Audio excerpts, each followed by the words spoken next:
Ayon sa pinakabagong survey ngayon, ang mga bata daw natutrauma sa teacher. Ngayon, so mas weak daw kaysa dati kasi dati daw ang teacher ang natutrauma sa mga bata.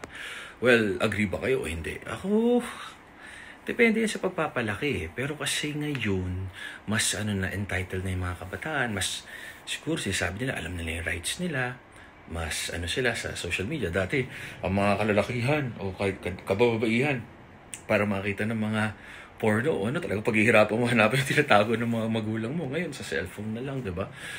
Kasi iba, bigyan mo lang ng cellphone, tapos so hindi sila marunong makipaghalo-bilo, maglaro, mag-sports, yung mga patintero, yung ganyan. Kaya marami mga kabataan na hindi na athletic or very mareklamo. Di gaya nung araw, di ba, sanay tayo na walang ginagawa. It's okay. Agree ba kayo o hindi? I-ano nyo sa comments. Tandaan nyo, tama kayo, mali ako, not your doctor. Do what works for you. Happy, healthy, and always pray. God bless.